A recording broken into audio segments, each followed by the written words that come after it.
Salut, nous sommes le 30 janvier à Zagreb et aujourd'hui je vais vous lire un extrait de La fille du sculpteur, qui est le prochain livre de Tove Jansson à paraître traduit en français à la Peuplade. C'est un récit, c'est un roman autobiographique en fait qui va raconter la jeunesse de Tove Jansson. Alors on avait exploré, on l'avait vu à un âge un peu avancé dans Fair Play qui était sorti en 2018, qui était un texte qui racontait notamment son histoire d'amour avec une autre femme qui a duré pendant longtemps, et comment l'amour survit à la passion des débuts, et comment il peut être encore extrêmement fort et lumineux après plusieurs dizaines d'années de vie commune.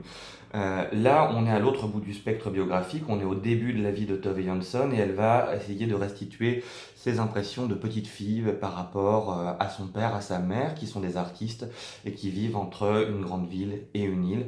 Et à chaque chapitre, qui est comme une petite histoire, en fait, qui se complète l'une après l'autre, on a vraiment cette impression de, comment, de puzzle qui se construit, mais aussi de monde à part entière à chaque fois. C'est-à-dire qu'une petite chose va devenir une chose gigantesque dans le regard d'enfant de Tove Jansson. Un regard qui est très très bien restitué, c'est l'une de ses qualités, aussi bien dans son œuvre jeunesse, Les Moumines, que ici ou dans le livre d'un été. Si elle a vraiment une grande force, c'est ça, c'est de savoir faire parler les enfants, ou de retrouver qui elle était quand elle était enfant. Donc un regard qui est plein d'imagination, plein de force, plein de puissance, et en même temps qui ne néglige pas une certaine cruauté, une manière de voir les choses très directement qu'ont les enfants. Donc je vais vous lire un chapitre qui est plutôt vers la fin du livre et qui s'appelle La neige. Quand nous sommes arrivés dans l'étrange maison, la neige a commencé à tomber différemment. De nombreux vieux nuages fatigués se sont ouverts sur nous et ont déversé leur neige en une seule fois, n'importe comment.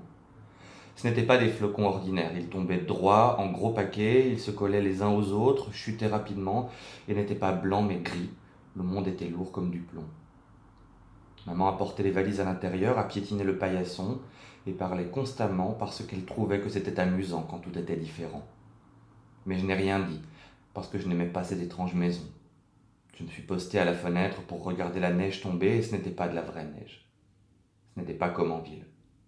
Là, le vent la balayait sur le toit en blanc et noir, ou alors elle tombait avec un calme divin et formait de belles voûtes au-dessus de la fenêtre du salon. Ici, le paysage était dangereux. Il était nu, ouvert et bas, avalant la neige, et les arbres se dressaient en rangées noires qui se terminaient sur rien. Près du bord du monde, il y avait une étroite lisière de forêt. Rien n'était à sa place. Cela doit être l'hiver en ville et l'été à la campagne. Tout était à l'envers. La maison était grande et vide, avec trop de pièces. Tout était immaculé, et l'on n'entendait jamais ses propres pas car les tapis étaient épais et doux comme de la fourrure. Quand on se tenait dans la pièce du fond, on pouvait voir toutes les autres pièces en enfilade. C'était triste, comme un train qui s'éloigne laissant sa lumière sur le quai. La toute dernière pièce était sombre comme à l'intérieur d'un tunnel, hormis le vague scintillement des cadres dorés et du miroir accroché trop haut. Toutes les lampes étaient douces et vaporeuses et formaient un très petit halo de lumière. Et quand on courait, on n'entendait aucun bruit. À l'extérieur, c'était la même chose. Doux, indécis, et la neige qui tombait encore et encore. J'ai demandé pourquoi nous habitions dans cette étrange maison, mais je n'ai pas vraiment reçu de réponse. On ne voyait presque jamais la personne qui préparait les repas, et elle ne parlait pas, elle se faufilait sans qu'on la remarque, puis elle avait encore une fois disparu. La porte retombait sans un bruit, restait un long moment à osciller avant de s'immobiliser. J'ai exprimé par mon silence que je n'aimais pas cette maison. Je ne disais pas un mot. Au cours de l'après-midi, la neige était encore plus grise et arrivait par paquets qui restaient collés aux vitres et glissaient avant que de nouveaux paquets ne surgissent du crépuscule pour prendre leur place. C'était comme des mains grises avec 100 doigts. J'ai essayé de ne pas en quitter un du regard tout le temps qu'il glissait, s'étalait et tombait de plus en plus vite. Je regardais le suivant et il tombait, et le suivant, et le suivant, et finalement j'ai eu mal au ventre et j'ai eu peur. Il faisait chaud dans toutes les pièces, il y avait de la place pour beaucoup de monde, mais nous n'étions que deux. Je ne disais rien. Maman était heureuse. Elle courait partout et criait « Une telle paix ! Comme il fait chaud !» Puis elle s'est assise à une grande table brillante et s'est mise à dessiner. Elle avait retiré la nappe en dentelle, étalé toutes ses illustrations et ouvert la bouteille d'encre de Chine. Alors j'ai monté l'escalier. Il craquait et grinçait avec beaucoup de bruit comme le font les escaliers qu'une famille a empruntés très longtemps. C'est bien, c'est ce qu'ils doivent faire. On sait exactement quelle marche grince et quelle marche ne grince pas, et l'on peut choisir de ne pas être entendu. C'était juste que cet escalier n'était pas le nôtre. C'était une toute autre famille qui l'avait emprunté. Pour cette raison, je le trouvais effrayant. À l'étage, toutes les lampes douces brûlaient de la même manière et toutes les pièces étaient chaudes et rangées. Et les portes étaient ouvertes. Il n'y avait qu'une seule porte fermée. Derrière, il faisait froid et sombre, c'était le grenier. C'était là que se trouvaient les affaires de l'autre famille, dans des boîtes, des coffres et des housses garnies d'antimites suspendues en longues rangées et un peu enneigées sur le dessus. Désormais, j'entendais la neige. Elle tombait sans cesse, doucement et de façon menaçante, murmurant et bruissant pour elle-même, et dans un coin, elle était entrée en rampant sur le sol. L'autre famille était partout là-haut, alors j'ai fermé la porte du grenier, je suis redescendu et j'ai dit que je voulais me coucher. En réalité, je n'avais pas du tout envie de dormir, mais j'ai pensé que c'était mieux. Ainsi, je n'étais pas obligé de parler. Le lit était large et désert comme le paysage à l'extérieur, la couette ressemblait à une main, on s'enfonçait encore et encore jusqu'au fond du monde sous cette grande main douce. Rien n'était comme à la maison, ni comme nulle part ailleurs. Le matin, il neigeait toujours. Maman s'était mise à travailler et était heureuse. Elle n'avait pas besoin d'allumer la cheminée, ni de faire à manger, et n'avait pas à s'inquiéter de qui que ce soit. Je ne disais rien. Je suis allé jusqu'à la pièce la plus éloignée, j'ai observé la neige. J'avais une grande responsabilité, je devais suivre son comportement. Elle avait monté depuis hier. Un millier de tonnes de neige mouillée avaient glissé en bas des vitres. J'ai dû grimper sur une chaise pour voir le paysage bas et gris. Elle avait monté là aussi. Les arbres étaient devenus plus étroits et plus peureux, et l'horizon s'était éloigné. J'ai tout observé jusqu'à ce que je comprenne que nous serions bientôt piégés. Cette neige avait décidé de tomber jusqu'à ce que tout ne forme qu'une seule immense congère et que personne ne se souvienne de ce qu'il y avait dessous. Tous les arbres s'enfonceraient dans la terre, toutes les maisons, aucune route et aucune trace, juste la neige qui tomberait encore et encore. Je me suis rendu au grenier et j'ai entendu comme elle arrivait, comment elle s'installait et grandissait. Je ne pouvais penser à rien d'autre qu'à la neige. Maman dessinait. J'ai construit une cabane sur le sofa avec les coussins et parfois je l'épiais par un petit trou. Elle l'a senti et tout en continuant à dessiner, elle a demandé: Est-ce que ça va? Oui, oui, ai-je répondu. Puis j'ai rampé à quatre pattes jusqu'à la dernière pièce, j'ai grimpé sur la chaise et j'ai vu la neige se précipiter sur moi. Maintenant tout l'horizon avait rampé sous le bord du monde. On ne voyait plus la lisière de la forêt, elle avait sombré, le monde avait basculé, il se retournait doucement, un petit peu plus chaque jour. L'idée était à couper le souffle. Lentement, lentement, le monde pivotait chargé de neige. Les arbres et les maisons ne tenaient plus droit. Ils penchaient. Dans peu de temps, il serait difficile de rester debout. Les habitants de la terre devraient ramper. S'ils avaient oublié de crocheter les fenêtres, celles-ci s'ouvriraient. Les portes s'ouvriraient. Les barils d'eau tomberaient et commenceraient à rouler sur le champ sans fin et par-dessus le bord du monde. Le monde entier était plein de choses qui roulaient, glissaient et tombaient. Les grandes choses arrivaient de façon tonitruante. On les entendait de loin. Il s'agissait de déterminer où elles arriveraient pour les éviter. Les voilà qui arrivaient, dans un bruit fracassant, bondissant dans la neige quand la pente était trop forte, puis elles tombaient dans l'espace. Les petites maisons sans cave étaient arrachées et tourbillonnaient. La neige ne tombait plus droit, mais volait horizontalement. Elle tombait vers le haut et disparaissait. Tout ce qui n'était pas accroché roulait dans l'espace, et le ciel s'obscurcissait doucement, jusqu'à devenir complètement noir.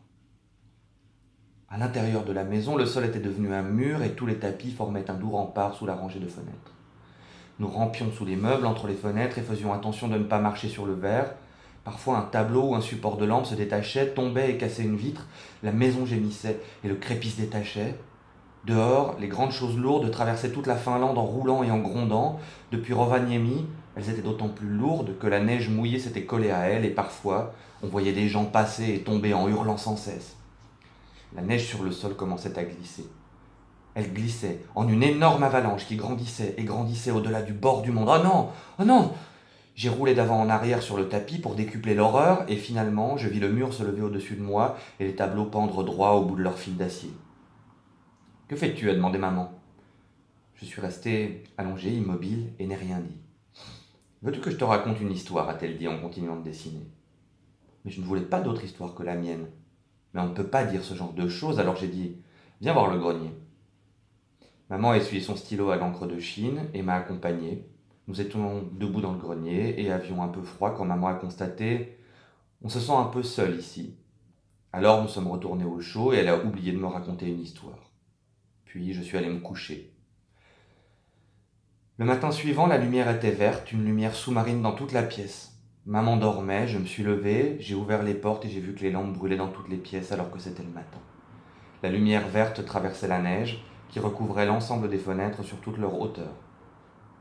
Maintenant, c'était arrivé, la maison était une seule grande congère, la surface du sol se trouvait quelque part loin au-dessus du toit.